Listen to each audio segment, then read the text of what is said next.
Gary, let's take a moment and say thank you to our sponsors at Fuji Sport. Yeah, absolutely. They've been working with us for a very long time, not only on this podcast, but also at the Academy. And I'm taking a peek at their website right now, and they have a brand new ultra light gi. Now, this is mind-blowing. I'm looking at my size. A2 is 2.75 pounds. I mean, that's under 3 pounds. That's mind-blowing. I could even lift that. And go to their website, fujisports.com. Check it out. Anything you could need for your jiu-jitsu journey, you can find at fujisports.com. Hey, it's been a while since we started RŌL TV project. It's been a while since you started it. I did come in later, and I can't say enough about it, especially the new platform. It's really amazing, fully customizable, and you know a little bit more about the structure. Well, so two things you need to know. One is the subscription service, which is $9 a month. You can get access to hundreds of videos, hundreds of drills, techniques, and so on in a very nice library categorized as you need them. But two, different lessons. You can actually purchase those individually and you own them. So the subscription is not tied to it at all. You can look at things like spider guard, half guard sweeps, half guard chokes, folding pass, and so on. There's so many of them out there. So take a look and see where you need help with the videos, right? 30% if you type in RŌL Radio as a code. Who doesn't like saving money? Go to rolacademy.tv. What's up, everyone, and welcome back. If you haven't already, please remember to hit the like, share, subscribe, download, listen, and whatever other button there is, and leave us a review wherever you do listen. That ensures that we can continue bringing you the great guests and amazing content that you have come to expect. Liam Wandi calls himself the Part-Time Grappler, but his dedication to the sport is anything but part-time. On this episode, Liam, a mathematics instructor in the United Kingdom, takes a deep dive into his philosophy on teaching, how after a long commitment to traditional martial arts, he made the switch to Jiu Jitsu, how as a BJJ beginner, he lied his way into an advanced class, and his belief on what makes an outstanding instructor. Here's the RŌL Radio with mathematics teacher, writer of the Part-Time Grappler blog, BJJ black belt, and the author of the book, What Outstanding Instructors Do, Liam Wandi.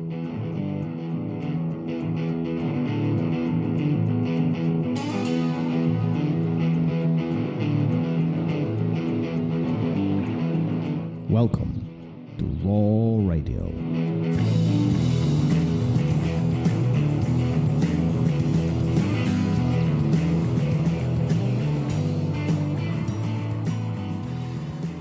And we alive. Gary, how are you? I'm good. Nice holiday weekend over. So I'm doing well. You're doing well. I'm cranky. Good. Tables have turned for once. You're the cranky one. Before we get started, though, I wanted to bring up Tap Cancer Out. Yeah, the charity tournament has started again. 9 more cities across the U.S. With stops in Austin, Chicago, Jacksonville, Philadelphia, Boston, and more.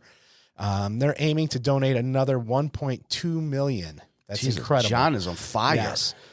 To its 10 beneficiary organizations. Fundraising and registration are open for all the cities and dates. So go to www.tapcancerout.org/tournaments to find your city and sign up. Those guys are amazing. Yeah, I'm looking at their at their website as we speak right now, and I mean Florida, New Orleans, Austin, Nashville, Chicago is October.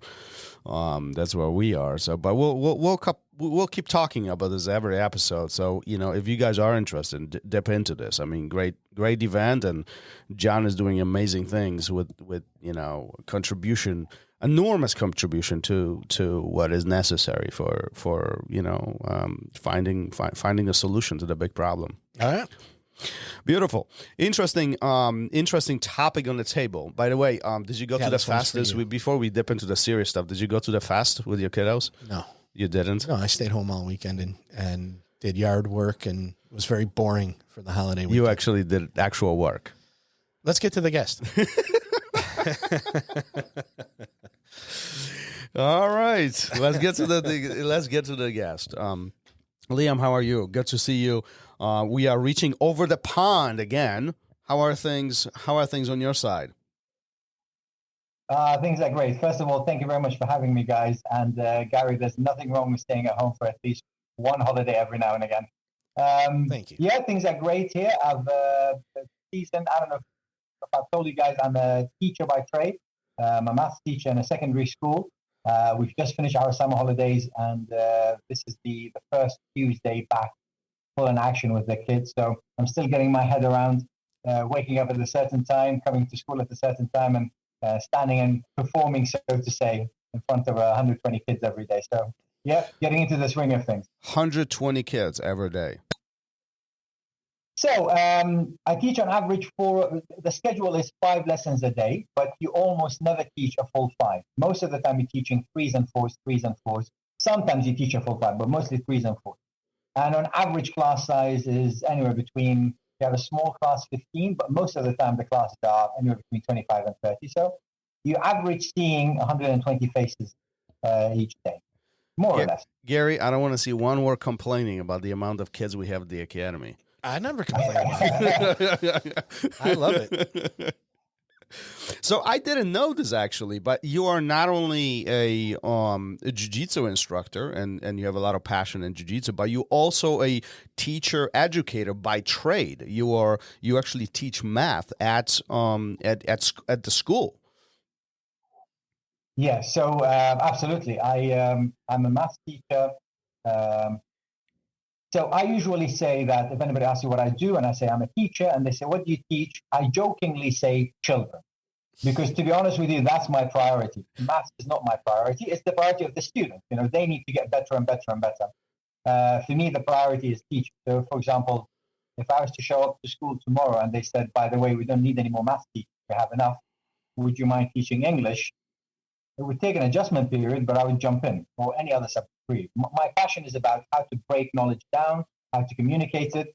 I chose maths because I like math, and I also know that there's always a need for good math teachers. But I remember there was a time period when I was choosing, and I could have easily have gone with, sports physical education or PT, or maybe even English or art, but I decided on maths and that. But yeah, my real job, so to say, is teacher. So that's very interesting what you say. Is not necessarily what you teach, but the fact that you do care about the recipient. You care about the students themselves, which, if we look at it from that perspective, that teaching might be a little bit more agile. It might be a little bit more fluid. It's all about the strategies of teaching, not the topic that you teach. Am I on the right track here? Yeah, I couldn't agree more. I remember when I was first doing my teacher training, I happened to attend a family dinner, and as it so happens, my father's a teacher, my grandfather's a teacher, and my grandmother's a teacher, or was a teacher, and there were several other cousins and all that, and we were all sitting and chatting, and I was in my training period, so I said, if you could give me just one piece of advice, what would you say? And they gave me a lot of really good nuggets, but one thing I will never forget. They said, it's not about what you teach, it's about what they learn. So I could have a host of things that I want to go through and teach, but none of that matters if they only learn the first 2 things that I showed. If I teach 10 things and they learn 2 things, the result of that day is not me teaching 10, it's them learning 2. So, I mean, it's very important to put the focus on the learner rather than the teacher. I never thought about it that way. Man, I'm done. We are done with this episode. I have my biggest lesson learned. We can go home. But no, well, pivoting this into jiu-jitsu, because that's what I do. I mean, that's what we do, right? But it's the same. It could be taken in the same context. It's not that we teach jiu-jitsu. It's not what we want to teach, but how much the student takes away from it. So if we have 20, 30, 50 people in the room and we teach jiu-jitsu, it's not what I said, but how many people and what they received. That's a very different way of looking at it. So now it's the responsibilities on me. I have to articulate. I have to present this. I have to show this in a way where they are not, 1, able to receive, but 2, they are willing to receive. I would also like to add a very good point, but I'd also like to add that the responsibility is on you to listen and to observe.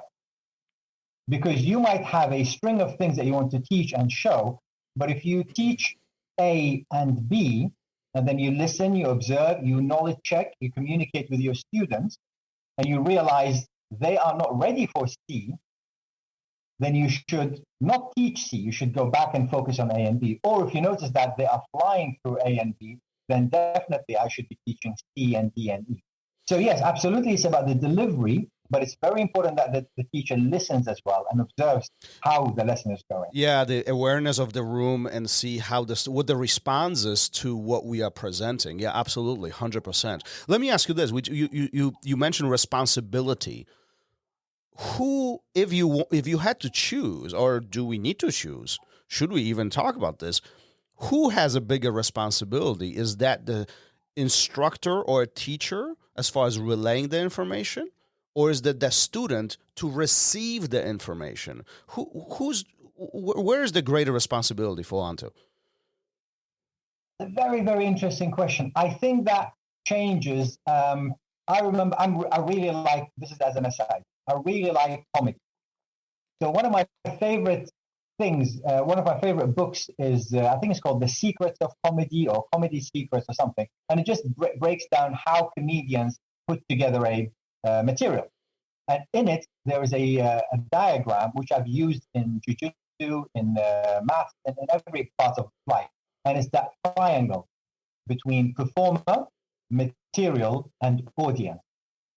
So if we were to answer that question, we would have to ourselves, well, it depends. Is this a school setting where I am the math teacher, the students are the math students, and the material is mathematics? Now, the reason I say that is because these children didn't choose to come to my class. The responsibility is on me to engage every single one of them and to tailor my material to them. Doesn't matter if I think that advanced maths is more interesting. If they are not ready for the advanced maths, I need to keep it at that level. So it's my responsibility to engage them, to prepare myself, to prepare the material, to prepare the room before they arrive, to think ahead of the homework that I'm going to give them. Once I've created a correct environment for us to engage and work with the material that I've prepared, after that, the responsibility shifts. So it starts becoming less and less and less mine and more and more theirs. But how do you engage? Yeah. But how do you engage a student who is, I think in Jiu Jitsu is slightly different because we show up because we want to be there. But, even in Jiu Jitsu kids classes, the kids are there not because they want to be there. They're there because parents put them there. And it's similar in the educational scenario in school. Kids are there or people are there. Even as adults, when we go to higher education, we are there kind of because we feel obligated to be there, So there is a little bit more resistance to receive that information. How do you connect to a student who is not necessarily so eager to be there and listen to you? Now, everything I say will come with a caveat that sometimes you have students that on that day, the 6th of September 2022, they don't want to engage. But I don't think that there are students who never want to engage. Obviously, if they don't want to engage at all, ever, then I'm not the correct person. There are specialists that can engage them. However, in general, every single student, before they are a student, they are a human being, which means within their core, they want to grow. Nobody wants to not grow. Nobody wants to choose to stagnate. So I'm not trying to engage my students with the mathematics. I am always trying to engage my students with their potential. So I really don't care if a student knows to add fraction. What I really, really care about is a 12-year-old who's convinced they cannot do fraction. To me, that's the Everest. Why do you think that? Where is that stemming from? How can I chop away at that until you no longer believe that conquering fractions, as an example, is impossible for you? What is it based on? Is it, past experience? Is it fear? Is it maybe the simple fact that you are sitting next to someone who happens to be good at fractions and you're thinking, I'm never going to be that. So therefore, that's what I need. Those barriers is what I'm really, really interested in. Once you break these barriers down, it's no longer about the material. maybe they're disengaged with math, but nobody's disengaged in feeling better about themselves. Not good, but better about themselves. Nobody in the world doesn't want to go from day 1 to day 2 thinking, I've improved at something. I'm getting more pats on the back. I'm getting less, the pointy finger. I'm advancing in something. I'm improving in something. If I can just, and I'm usually quite good at that. If I can find that thing that makes that one student look at themselves differently, I honestly think I can teach them anything. So what I'm hearing from you is that if you have 30 students in your classroom, you teach 30 different ways. You engaging with these students individually. Is that correct? Yes, but it's a lot easier than you think. I don't teach 30 different lessons. What I do try to create is a learning experience that can be engaged with in different ways. So, for example, let's stick with a fraction example. We can take it to Jiu Jitsu in a second, but let's stick with a fraction example. There is many ways of approaching adding fractions, a half plus a third and things like that. There's many different ways. I can make it as easy as possible, and I can make it so complicated that an 18-year-old, a 19-year-old might look at it and think, I'm going to need a minute. This is very complicated. So what I could do is approach the principles of adding fractions or working with fractions. And then on the board, instead of having 7 questions to do, which every single student has to go and do, I can have 15 questions on the board, arranged in groups of 5, one with a green background, one with an amber background, one with a red background, and then say to the students, I'm not going to dictate where you should start. You know yourselves better. You find a starting point and do 7 questions. I don't care where you pick these 7 questions from. You pick them according to how you feel you are at this point. Now, some questions will say, roll the sleeves up. I'm going to jump at the hardest one. And then after 1 or 2 questions, I think I should start earlier or easier. So I'm creating the engaging experience. It's up to the student what to make out of that. If we can create one learning experience as a link in a chain of learning experiences, and we think 1 week ahead, 1 month ahead, 1 year ahead, the whole tide will rise. That's the idea behind it. Yeah, so essentially what you're saying is you are providing the opportunity to engage in multiple different points, and is up to the individual to engage, test it out, move on, move step back, and make these adjustments accordingly to, one, what they feel comfortable with, two, based on their skill set and how fast they want to grow. Now, did you know, absolutely correct. Did you notice how in the beginning of your, what you just said, you were using the word you a lot, talking about me. Okay. And then as you progress in your speech, you started using the word they a lot. Yes. That is what I was talking about. Yeah. You're shifting the onus, the responsibility. In the beginning, mine, and then it transfers automatically. Because now they're not engaged with math, and they're not trying to please Mr. Wandi. They engage with their own self-improvement, and they're trying to get that feeling, that delicious feeling of, I used to know this little, now I know a little bit more.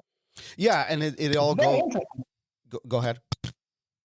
No, I was just going to say, sometimes I don't find conversations about high-level math that interesting. I get it because I'm involved in the field, but I can talk for hours about teaching and learning and the obstacles to teaching and the obstacles to learning and how to remove barriers. I find that way more interesting. Well, listen, that's why you are here, because I do want to pick your brain on some of these things. And considering what is that scratchy noise? I think it's feedback, but I'll take it out. Okay.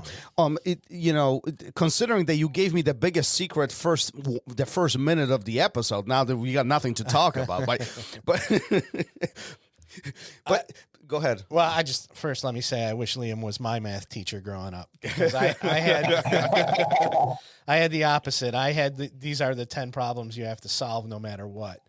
How do you track progress over 20 students, whether in a classroom or in in a academy, a Jiu Jitsu setting, when they're seeking to be better themselves rather than maybe meeting, in this country, it's all about hitting standards, right? So how do you track progress for students in the environment that you're teaching in? There's a couple of things to that. First of all, as I mentioned, my family has a lot of teachers in my family. And from conversations with them, I noticed that I have been trained to become a much better administrator than my father and my grandfather and my grandmother were.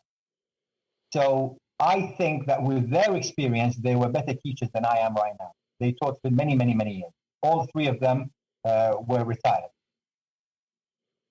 So they probably can approach teaching better than I do. I would like to think of it. They had more experience. But when it comes to administration, I have come into an outstanding school here in London, and my managers have shown me spreadsheets, documents, files, ways of understanding a student progress much, much better than the student understands themselves. So in a school setting, when it comes to mathematics, we are red belts. We're not even black belts. We are red belts at breaking down the data we're receiving from the students, cataloging it in a very individualized way, and then almost being able to foresee where the student can go. We can never put a ceiling on what a student can achieve, but we can have a general ballpark of if they were to continue with the same effort they're doing now, based on thousands and thousands of pieces of data we've had in the past, this is where we think they're going to head. They can easily surprise us, and we're very, very happy to see students surprise us. Things like the pandemic will throw a curveball and change things, absolutely. But in generalities, we kind of know where the students are heading based on that tracking. In a jiu-jitsu setting, I am maybe a blue belt, one stripe. So I'm trying to translate what I understand from data tracking in a school setting into a jiu-jitsu school setting. I do admit to being a jiu-jitsu nerd and a teaching nerd. I have files, and within each file is folders. Within each folders is files for each individual student of mine. I can't remember where I think I got it from Roy Harris, where you create a wheel, and the wheel is mount escape, guard passing, side escape, and so on. And then you rate yourself from 0 to 10. And the idea is that you should have an even and quite circular wheel. Because if you have 3 on guard, 10 on guard passing, 5 on leg locks, 7 on, and so on, it's very choppy. It's not an even growth. And the idea is that you take onus as a student and you say, well, I have been marking myself low on sweep, high on side control escapes for so many times in a row. Why am I not doing anything about it? Why am I not seeking a private lesson? Why am I not buying an instructional, getting some advice? But it's definitely a work in progress when it comes to jiu-jitsu, because I've not had the same. I've had fantastic instructors, but I've not had the same fantastic administrators in my life in jiu-jitsu as I've had in my real job in my teaching mathematics. Like you read in the Gracie Way, and you speak to members of the Gracie family, and you hear about the system, absolutely systematized way of teaching that Elio and Carlos put together in the old academy, and this is what you're teaching today. This is the progress. Show me your card. You've done this many classes. I'm kind of growing into that at the moment. And correct me, this is one of the questions that I really wanted to ask you. Me on a mat personally over 20 years teaching, and I find myself in a similar situation as you, as an instructor. You're trying to provide this very cohesive system to a student to maximize their success. It's not about me, it's about them. However, more I teach, more I notice that jiu-jitsu is extremely difficult to track. It's very hard to create these anchor points, whether one is growing or not. And if so, how fast they are growing, how that growth compares to others, how that growth compares to the expectation that we have. And there's so many dynamics. I'm curious, what are your thoughts? Have you discovered a system to allow you to track your students in some specific way to give you a little more clarity of what is going on inside their head while they get older, while jiu-jitsu changes all the time? Yes and no, in the sense that I come from a traditional martial arts background. Way before jiu-jitsu, I was doing traditional martial arts. And within traditional martial arts, I don't know if you've had much exposure to that, but there is a lot of curriculum. Yep. Do this, perform it, show it to me, tick, you can do the next bit. Yep. Do it, perform it, tick. Now, there's a lot of merit to that, but if the material that you are showing and you're engaging with is disconnected, then you have very separate skills. They're not all cohesive. They're not congruent. So I've taken a lot of that into my jiu-jitsu in the sense that both me and my teacher, Professor Eddie Cohn, we have graduation tests when you go from belt to belt. Now, what are we testing? We're testing your performance on the day. We're testing your execution of the technique against a spectrum of resistance. So to begin with, we want to see you perform the technique that we are calling out without any resistance. And then we want to see you show us what would you do if the opponent resisted in one way, a second way, or a third way. How would you adapt to that environment? And then one other thing that we do. Surprise attack. So performance, you're standing facing the wall, and you know the opponent is behind you. And the idea is that you're called. So this is within a self-defense context. And then when you hear the clap, you turn around. When you turn around, they're going to come at you with a technique that you're not sure what it is. You have to react instinctively. And the final one is you're standing in a circle, and anyone at any one point from that circle can announce that it's their turn and attack. And then you have to sort of defend against that. So what we decided, what Professor Cohn decided, because it's his academy, what he decided is that this is the bar. I feel that I've done my job if I can see you perform under these circumstances, without resistance, with resistance, 3 or 4 different kinds of resistance or stresses, surprise attack, and then inside the self-defense circle. If I feel that you've demonstrated that you understand this enough, I feel like I've done my job. Now, developing beyond that, because that's tested on the day, developing beyond that, the responsibility, of course, shifts again to the student. If you've demonstrated that you can transition from, let's pick something simple. You're on your back, close guard, and you've got somebody in an arm lock. They pull the arm out, what do? The logical would be to transition to a triangle. Are we happy with that? Good. So if you can show me that without resistance, if you show me that with a couple of different ways of resisting, where the opponent maybe postures up, leans this way, leans that way, postures into you. And if I can see you perform that in sparring against the different levels of people, then I'm happy. I feel like I've done my job. Now, if you choose to take this to the next level and make this your signature move, that's at this point in time, that's the responsibility lies with you. Fascinating.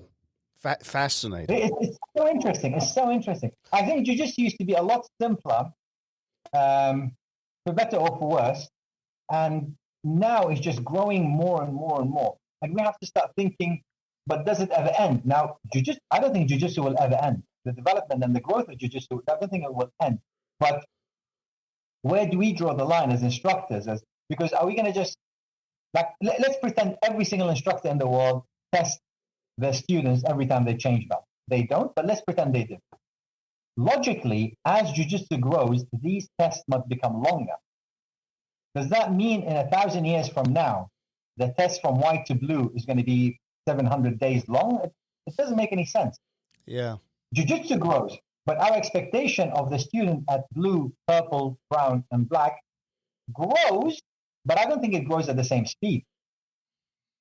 Well, so how in the world do you keep track of all this? It's even as you're speaking, I was reaching back in my mind, when I was a blue belt, when I was a white belt. The expectations, they were held against me, or the expectations of me by my instructors were completely different than what my expectations are of my students. And it's not because I'm out of my mind or I want my students to be amazing. It's because Jiu-Jitsu has developed, has evolved over the last 2 decades. And, I think, sometimes I watch competitions of the teenagers and the things that they do in jiu-jitsu competition, like I scratch myself, and this is scary because these 13-year-olds could literally submit some of the adults. Their skill sets are so different. And then, is it fair to have the same expectations of a 13-year-old and of the 53-year-old? I don't know. You tell me. Well, from interviews I've read and people that I've spoken to, I know definitely that Master Hickson Gracie has. I've seen it in multiple interviews saying that you do not have the same expectations. I remember one of your past guests, Matt Thornton, mentioning that it's a personal growth, it's a personal journey. So if you've grown, if you as a 53-year-old, or if you as a 16-year-old have outgrown your white belt, it is now time for you to receive a blue belt. It's you're leaving that swimming pool, you're going in a different swimming pool that presents you with the correct challenges to your personal growth. Yeah. It's hard. It's really, really hard. What I've done is I've tried to, again, like I said, I'm an education nerd, is I've tried to look at different systems and how people whose opinion I respect set these parameters. One thing within, let me ask you a question. Sorry to put you on the spot, but name 3 karate techniques. Feel free to use English words. I don't know. Reverse punch, side kick, and axe kick. Yeah. Okay. So now the reason I mention this is because every time we think about a system of knowledge, we think about what am I doing? So if I was to ask, for example, 3 jiu-jitsu techniques, you would say arm lock, sweep, guard pass, and things like that. Okay. The way I see curriculum or curricula, whether it's in mathematics or whether it's in jiu-jitsu or any other field, it's not about what you are doing. It's about what problems are you trying to solve. So for me, a white belt going to blue belt is trying to understand what are the core problems that I will be facing within jiu-jitsu. And there's maybe 4 or 5, not that much more. What are the core problems within jiu-jitsu? That could be within the context of self-defense, which me and my teacher are very heavy on, or it could be within the context of sport gi, sport no gi, or within the rules of MMA. What are the core problems? Now, if the student has understood the questions they are trying to answer and demonstrate that they are answering them in a way that, if you look around the mat, you feel this student is answering problems on a blue belt level. They're not really answering the problems with a white belt level. I think it's time for that student to change belt color. Instinctively, we kind of have an idea what that means. I've been trying to quantify it, and a lot of the writings of people like Matt Thornton, whose opinion I really respect, talk about dialing down your physical attributes. So let's say, for example, I have a class in front of me and they're all white belts. They all started on the same day and they're all done exactly the same number of sessions. Very hypothetical situation. And they are 120 pounds, 130 pounds, 120 pounds, 140 pounds, 200 pounds.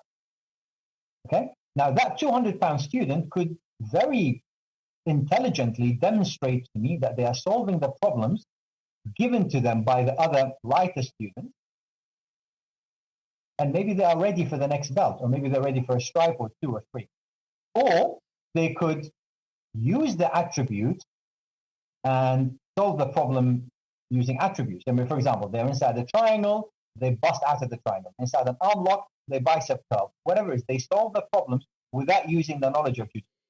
Now, they might say to me, but I did solve the problem, so I should get a blue belt or whatever. we are here to learn Jiu Jitsu. So if you solve the problem using Jiu Jitsu, then I think it's time for you to advance to the next level. Now, are you guys familiar with Roy Dean? Oh, yes. Yeah. We had him on the show. Yeah. Fantastic. Very, very intelligent, very, very articulate. And he mentioned I'm trying to think where he mentioned it, but he has this way of looking at the belt system at what it signifies, which I really, really like. That doesn't mean he's right, doesn't mean he's wrong, but it does mean that it struck a chord with me as an educator. He said the journey from white to blue is understanding the basic curriculum. The way I interpret that is not the techniques that you do, but rather understanding the problems you're trying to solve. So from white to blue. Somebody's trying to grab you, somebody trying to headlock you, somebody trying to grab your clothing, somebody trying to push you or pull you, and then, of course, submission. Then from blue to purple, the way he puts it across, the focus is not on individual techniques, but rather on combining techniques. If technique A is not working, what can I do, or what could I have done to make sure it works? Or if it's definitely not working, what can I flow into? So the effort of a blue to purple should be focused on this area. If I've misunderstood what he says, I'll look forward to hearing back from from Roy. But that's how I interpret it. The move from purple to brown is one of pressure.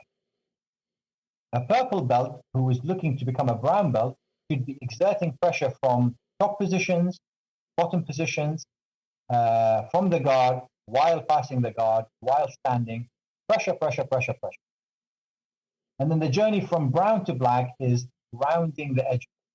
It's weird to have, it's not weird at all to have a blue belt who says, I don't really have a lot of guard passing skills, but I'm okay at playing guard.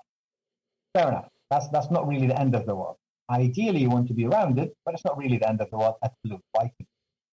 But it's strange to have a black belt who is really lacking in that they can't hold mount, or they can't escape side control, or I don't know, their submissions from the back stuck.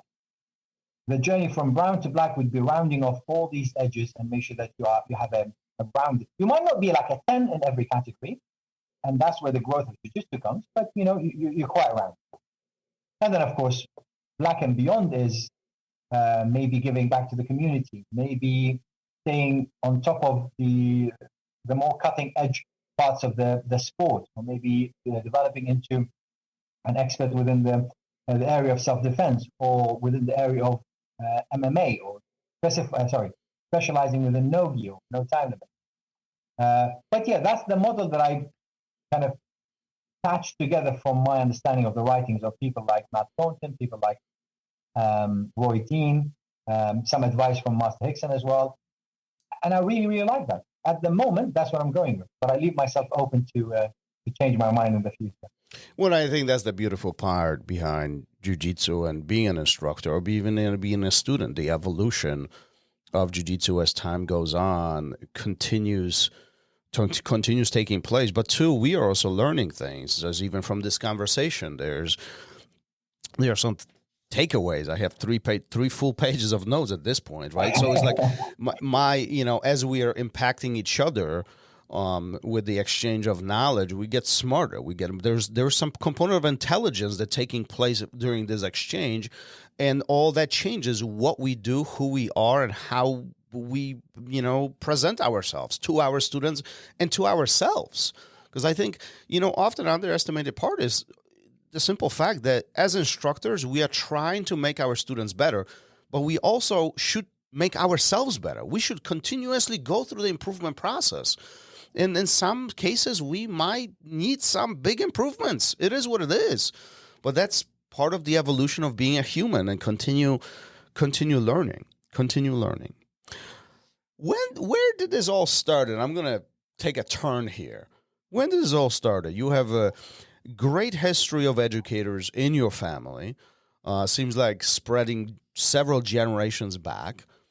Where does Jiu-Jitsu fall into all of this? I mean, obviously, you've probably been teaching more than you've been doing Jiu-Jitsu, but you've mentioned some traditional martial arts in the past. Take me back to the beginning. So there's a lot of overlap in the sense that teaching wasn't a logical path for me. My family originally is Arab, and there's always that within that culture. There's almost, if you do well in school, they want you to become a doctor or an engineer. That's kind of the old mentality that these are the professions we want you to focus on, we want you to get into. So I studied medicine, just like all the other. If you do well in school, that's where you aim to. So I studied medicine for 2.5 years back home in Sweden, the University of Gothenburg. And then after 2.5 years, I was looking around. We had a cohort of about 70 students. And I was looking around. Initially, I was enjoying because we had modules in biology and histology and all these things. It was very, very interesting. And then as I started going more into pharmacology, pathology, we're looking at the sick body rather than in the beginning we're looking at the muscle tissue, bones, all these things. But then we start looking under the microscope on what sick bodies look like. And I looked around, and everybody in the course, everybody seemed really engaged. And I couldn't wait for this lecture to finish so I can go and do some kind of. At the time, I think I was doing karate or something like that. And I was like, I just felt unfair that in a few years' time, these are all going to be great doctors because they're very engaged with what they're studying. And if I finish the course, I'm not going to be a great doctor because I was never engaged. So I stopped and did a variety of different things. When I stopped med school, I was like, well, what do I want to do? What do I want to do? And all of a sudden, I didn't have a plan. I could choose anything, which was a good thing, but at the same time, I could choose anything, which was a huge problem because I didn't know where to start. And I remember at the time, my girlfriend at the time, my wife at the moment, she's very wise. And she said, well, what have you always enjoyed doing? What have you always found yourself doing? And I said, ever since school, anytime I'm with a group of friends and we're studying for something, I was helping. I was kind of coaching. I was teaching. And she said, well, pursue that. Become a teacher. Long story short, I trained part-time in the evening. So I was holding down a full-time job in the daytime, and I was sort of studying in the evening to become a teacher. And as I was doing that, I changed martial arts. I got into Jiu Jitsu. And I started, my teacher at the time, my instructor at the time, was giving me small roles within, like, for example, can you do the warm-up? You always regular on Saturdays, would you mind teaching the Saturday session? I will be here, but I will be working on the side with the pro fighters. So can you do the general class? And then slowly that became my class, and he was teaching less, and I was doing that class more and more. And then it kind of grew from that.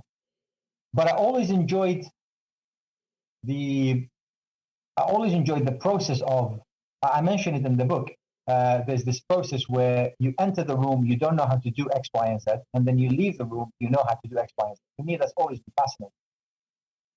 And that's how I got into it. How I got into Jiu Jitsu is a very, very funny story. When I moved from Sweden to England, I was a karate brown belt, and I was desperate to get my black belt in karate. So I was looking around trying to find a karate club in the city that I moved to, Manchester, in the north of England. And I found a really good club. It belonged to the University of Manchester. So usually university clubs are high standard, they're very competitive. And I went there and I started training, and I enjoyed it, but something was missing and I could not put my finger on it. So I contacted my teacher back home and I said, what do you think it is? And he said, honestly, I think you miss the camaraderie. I think you miss your old friends. You miss karate, definitely, but I think you miss, because we used to compete a lot. We used to jump in the car and go to this competition, that competition. We were very, very close. And he said, I think you miss being a beginner amongst other beginners. So why don't you start something brand new? Okay, well, that's very open-minded. Lovely. What do you think I should do? He said, well, in the north of England, there's a very strong Muay Thai culture. There's a very strong Thai boxing culture. Why don't you find a good Jiu Jitsu club, a Muay Thai club, and then start Muay Thai? I was like, that sounds logical. I'll do that. Now, this is in 2004. So there wasn't much. I don't think Google Maps existed. There definitely wasn't a ton of smartphones around. So I printed a copy. Do you guys have the A to Z, which is like a local map of all your streets? Mm-hmm. Yeah. I found the club in the yellow pages. For those of you who are ancient, in the yellow pages, I found a martial arts club. I wrote down the address. I took a photocopy of the map of A to Z, and I went to the wrong address. I was new in the city. I didn't have GPS or TomTom or whatever it's called at the time. And I went to the wrong. I saw a sign that says martial arts. I opened the door, went in, and they were all resting on the floor. I'm like, I don't know 1,000,001 things about Muay Thai, but this is not Muay Thai. I walked in. I was like, what's going on? And they said, this is Jiu Jitsu. This is Brazilian Jiu Jitsu, BJJ. I said, okay, it looks fun. And I remembered what he said. He said, you don't miss the specific martial art. You miss being a beginner amongst beginners. So I signed up straight away. Now, as I mentioned, I was working in the daytime and I was studying in the evening. So I had very, very little time to do anything else. But they had one slot on Wednesdays, 8 till 9. And I could do that. But the problem is that was not for beginners. That was no gi, and that was for intermediate to advanced. You must have had some kind of a foundation in the art before you can train. So I lied through my teeth. It was like, have you done any jiu-jitsu before? I was like, yeah, I've done a few months back home in Sweden. I've done the, and it was like, yeah, what belt? I was like, oh, no belt. I was just doing no gi. Like, okay, fine. Well, start next Wednesday and we'll see. And I think within 2 or 3 lessons, he realized that I don't know my left from my right. I don't know what I'm talking about. I cannot spell triangle choke. But for whatever reason, he didn't mind and he kept me. I never injured anyone at that club. So maybe that's why he didn't mind me staying. And that's how it started. My love of jiu-jitsu started with me going to the wrong address. And lying. And lying. Absolutely, yeah. Absolutely. Have you, I'm just curious now, have you had the conversation with the instructor later on about what truly happened, or like he still doesn't know? Honestly, I had, are you guys familiar with Inside BJJ podcast? Yeah. Mm-hmm. So I chatted to them on a podcast maybe 6 or 7 years ago. And I mentioned this at the time. And as I finished, as the podcast aired, I got a message from that old instructor saying, I can't believe you lied to me all these years and you never told me. I ended up finding out on a podcast. That's funny. So he knows, but I never actually told him face to face. That's like a perfect story behind fake it until you make it. I was just going to say that. I was actually writing it down to bring it up. Fake it till you make it. Yep. Was it hard being in an intermediate no-gi class with no clue what's happening?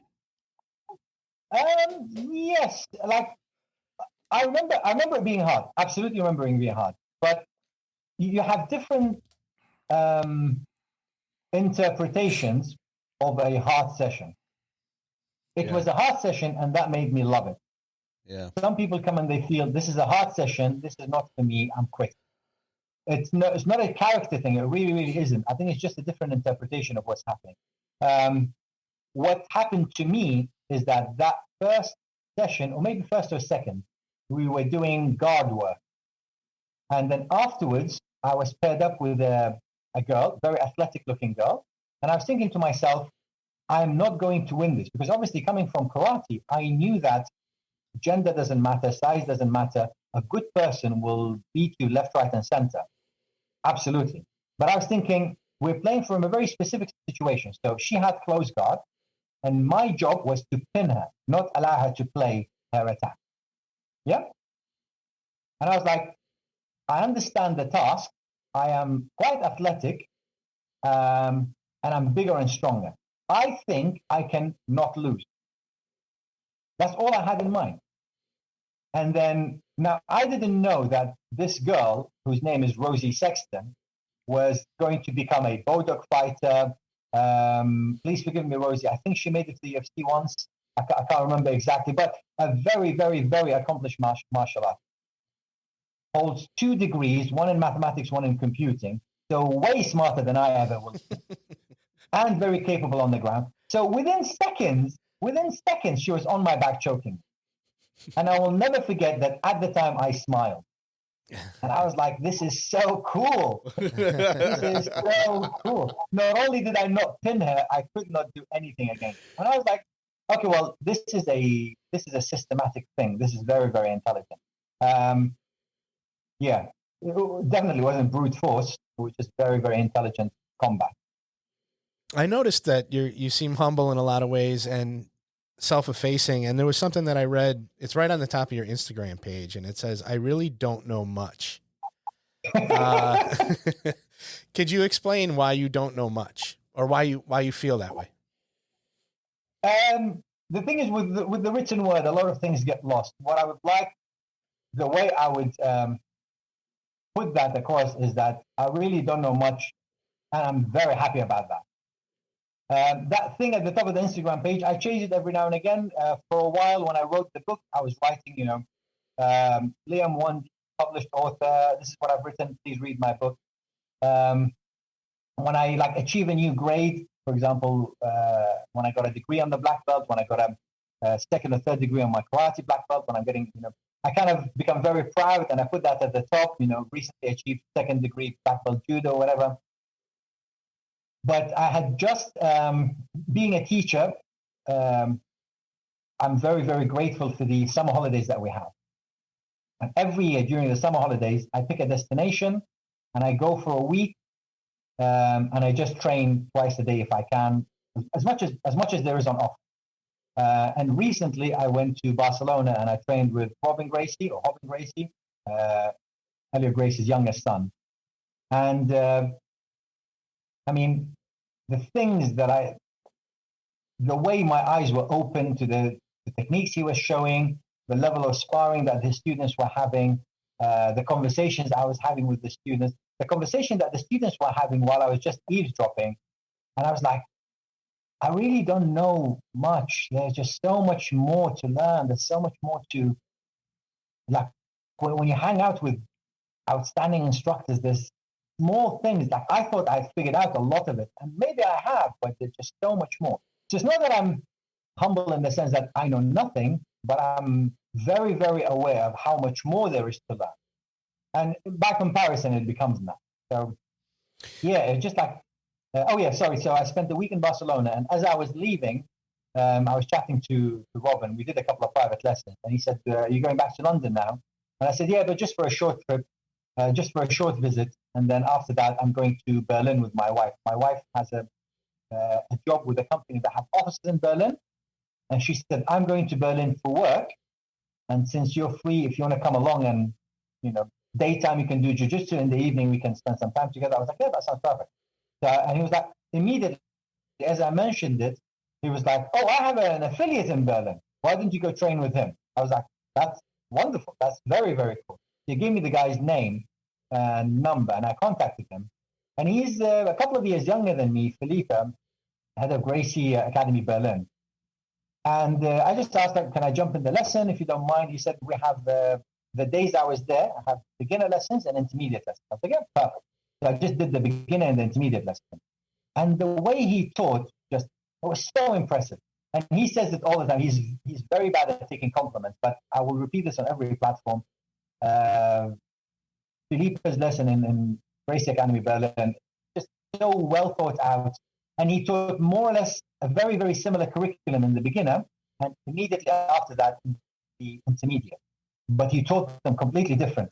It was very clear that the first session was tailored for the beginners, and it was very clear that the second session was tailored for the intermediate. Small adjustments. And I was like, you know what? I know so little. It's so interesting. Jiu-Jitsu will never end, but understanding, teaching, and learning will also never end. So yeah, that's why I changed it a little. I might change it in the future as well, but yeah. It is so fascinating to listen to you talk about all of this and some of the things that you've noticed over this long period of time training and being an educator. What is the biggest difference that you have learned or noticed from a teaching perspective, from an instructor perspective, over the last decade or two, well, let's just even take it to the beginning. You know, you had those first lessons in beginning of 2000s or mid 2000s in jiu-jitsu, but they happened by accident while you lied yourself into the into the academy. But what are the big differences between how jiu-jitsu was taught then and how it's taught today?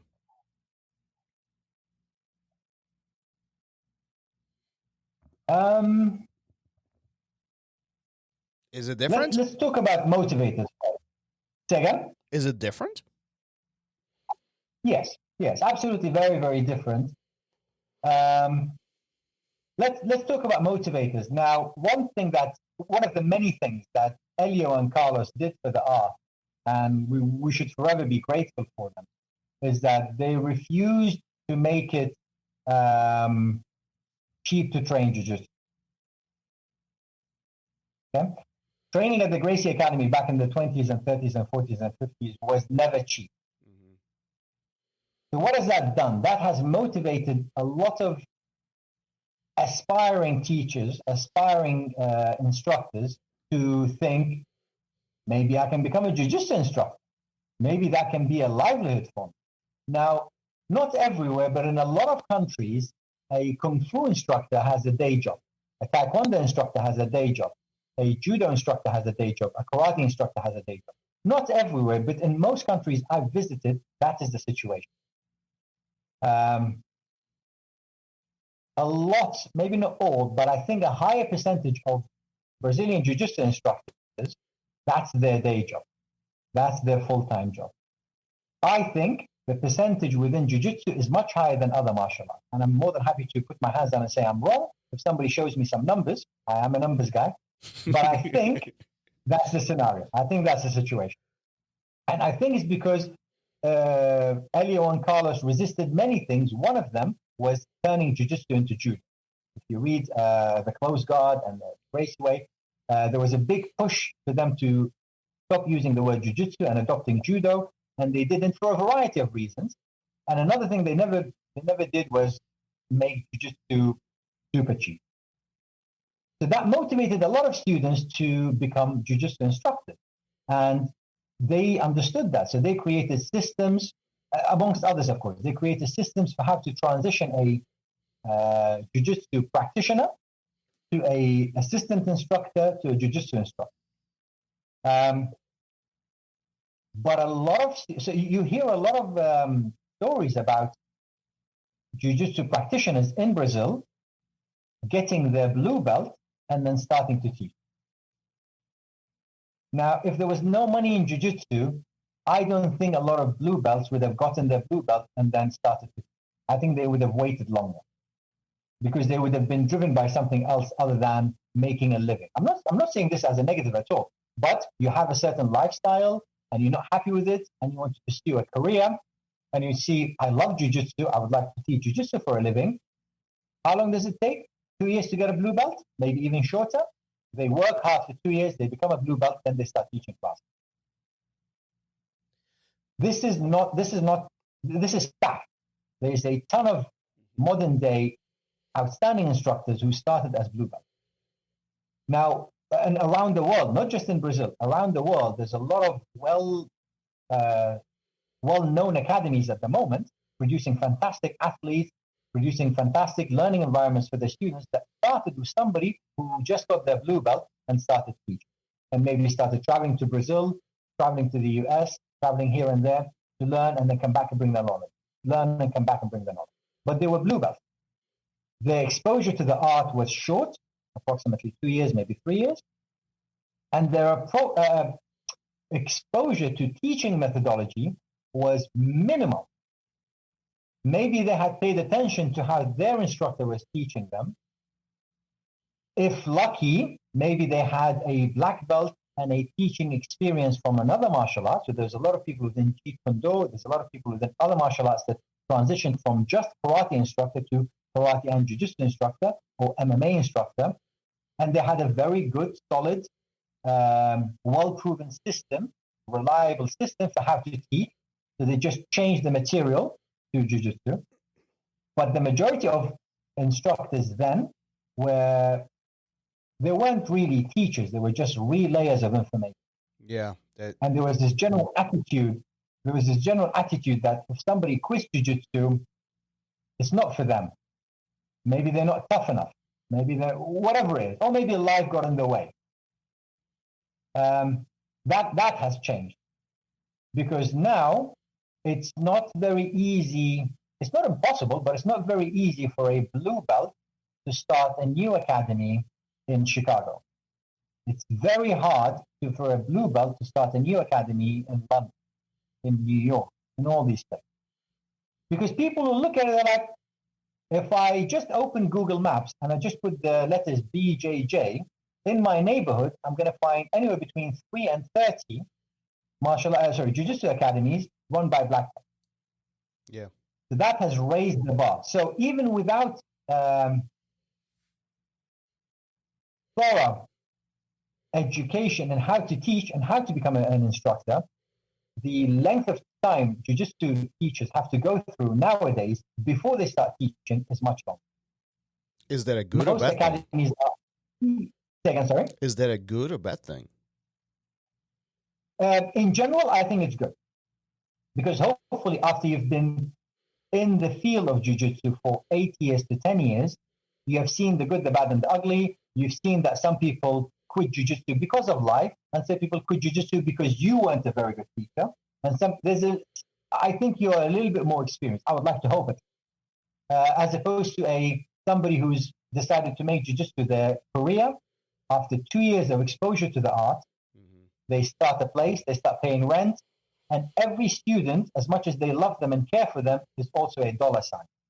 When that student leaves, there's a little bit of resentment, there's a little bit of, I think nowadays the teachers, I would like to think, more teachers are thinking, what can I do to meet the student halfway? What can I do to improve my teaching? I know a lot of jiu-jitsu teachers who approach me to say, how could I have taught this lesson better? How could I have taught this technique better? How can I develop a curriculum for a women's only self-defense seminar? How can I develop a curriculum for, like, I work with children. How can I develop a well-functioning children's jiu-jitsu program, and so on and so on. A lot more of those conversations are being had now than I think back when we started. I agree with you. I mean, there is more opportunity to improve today, and as long as one has this ability to put their ego aside and being able to receive the critique and make these adjustments, I think we have more opportunity to grow. We do. So you write this book. Go ahead. Sorry to interrupt you. The problem is we want to put the ego aside, but never forget the ego has a mind of its own. Yeah. So we want to put the ego aside, but sometimes when you just made this your living and you're trying to pay rent, the ego knocks on the door and he says, it's it's this, it's that, it's the other. So we are human at the end of the day. Yeah, we certainly are, and but that's what makes this conversation so amazing, in my opinion, because you talk about some of the things that a lot of people don't want to talk about, and that's really the end of the day is all about looking at me and seeing how I can improve these guys, these people, these women. It's not about me; it's me looking at me to get better for them, and I think that's often not talked about, or if it is talked about, it's not to the extent that you're referring to, which I think it's quite mind-blowing. So you write this book, What Outstanding Instructors Do. So let me ask you flat out before we wrap this up, what outstanding instructors do? What is this one thing that every instructor needs to? There is a shameless promo right there. If you're watching this on YouTube, we'll include all the links and everything into the show notes, so no worries there. You need to get this book. Mine is on the way already. But if you were to pinpoint to this one thing that every instructor should look into, what would it be? Okay, so if we were to put it into one thing, then it would say, it would link back to when we started the conversation quite nicely. It's not about what you teach, it's about what they learn. So what every single outstanding instructor that I've observed, written notes on, had conversations with, they put the student first. unfortunately, a lot of traditional martial arts, they put the art first. It's like, why are you punching like this? You must punch like that. Why? Because we say so. This is what we've done so many years in the past. So karate has this, kung fu has this. What Jiu Jitsu did, it focused on slightly different things, but an outstanding instructor focuses on what the student needs to learn. I did an interview with Master Hickson many years back. Jesus, I feel old. Many years back. And I asked him, what's the difference between a good instructor and a great instructor? And he said, a good instructor teaches the whole curriculum. And a great instructor teaches you what you need at that one point in time. So the book itself is really two books that I put into one. The first book is the techniques that I've seen outstanding instructors use around the world. Very little of that book is my own. Most of it is what I've seen other teachers, other instructors do. And I have systematized it. I've cataloged it. So the first part of the book is the techniques that they use. And it's techniques on how to plan a lesson, how to conduct a lesson, how to create a culture within the academy, and how to push the pace while you're teaching, things like that. The second part of the book is how can I, the instructor, create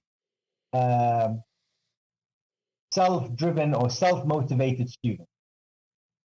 So you are not trying to create copycats, you're trying to create researchers into the art.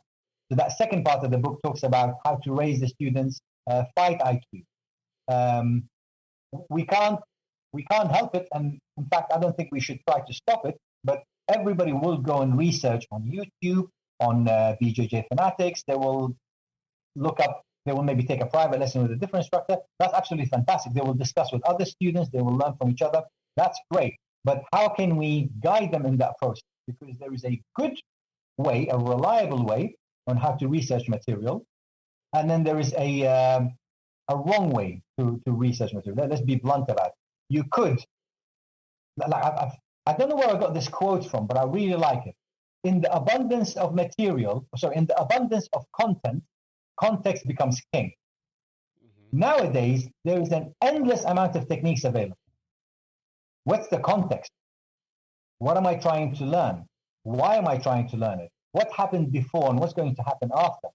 Am I rolling against the academy? Am I rolling gi, no gi? Am I rolling against somebody that I might see in competition? Is this open class? All these things.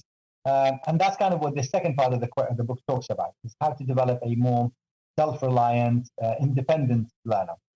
Yeah, it's kind of two things. But yeah, to summarize what you were saying, the number one difference between outstanding instructors and those who are heading in that direction is they put the students' needs first, before themselves, before the content, before anything.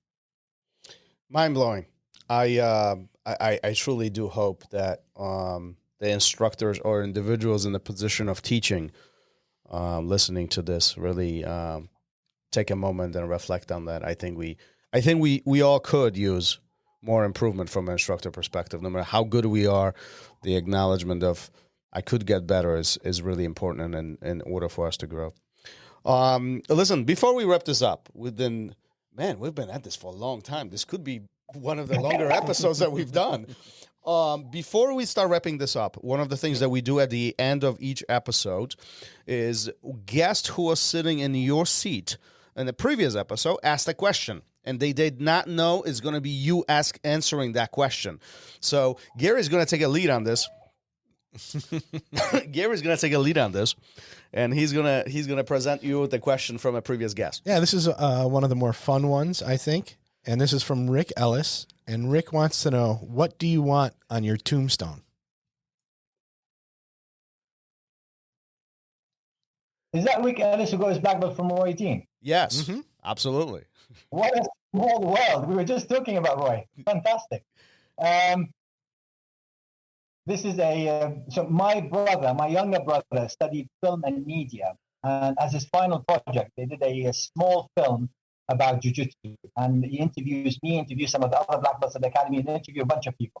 And I said something in passing, and he loved it. So I was like, I didn't realize that was so wisdomous. So maybe I'll stick with that. At the end of the day ends. And all that matters is what you spent it doing and who you spent it with. I love it. Beautiful. That's deep. I'm stealing That's that. good I'm writing that down. I just said it, and then afterwards, my brother was like, "Whoa, that was." I was like, "Okay, I'll stick with that." I'll stick with that. You can't steal it. It's going to be on his tombstone. That's good. Plus he said it here. Oh, what a fabulous conversation. I really do appreciate your time, you being here and spending with us and having some of these, deep and often not talked about subjects. So first things first, where can people contact you? Talk a little bit more about book.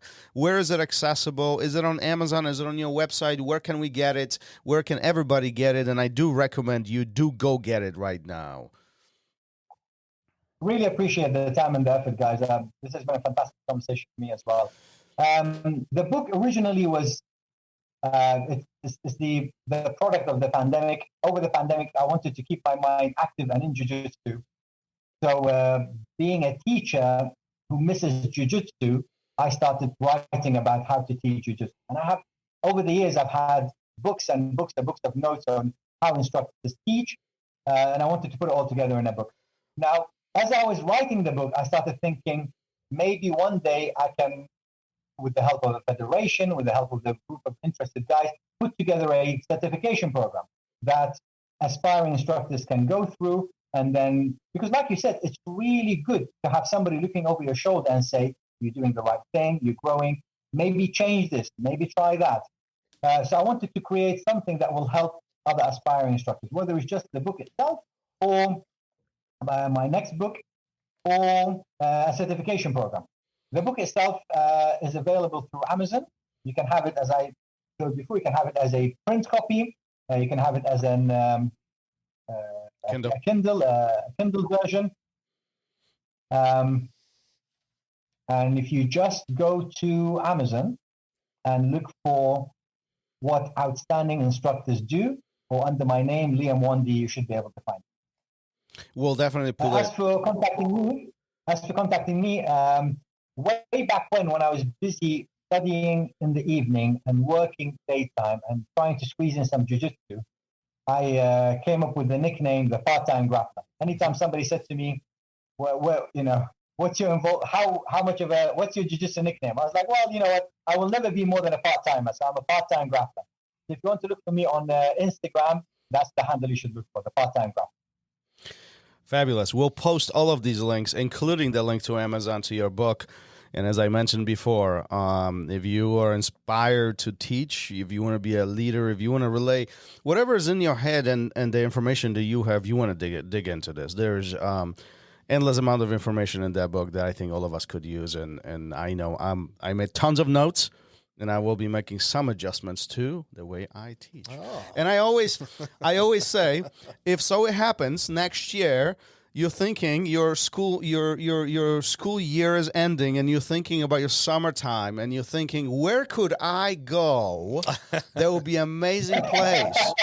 And you would love to visit Chicago area, you let me know, because I would love to have you over. That is absolutely wonderful. Thank you so much. Really, really enjoyed that. Really like that invite. All right, let's wrap this up for today, Gary. Yeah, thanks for being so inspiring. I come from a long line of teachers that wrote down what we were supposed to do on the board and were not so inspiring. So when I see somebody like you, I'm very grateful and happy that you're out there. So thank you so much for doing this, for doing that, and then also doing this with us. Thank you so much. What a pleasure. Thank you. Let's wrap this up. Thank you for listening to RŌL Radio. If you enjoyed the show, don't forget to leave us a review and help us make the show even more amazing. For future episodes, check out our website and follow us on all major podcast platforms. Take care.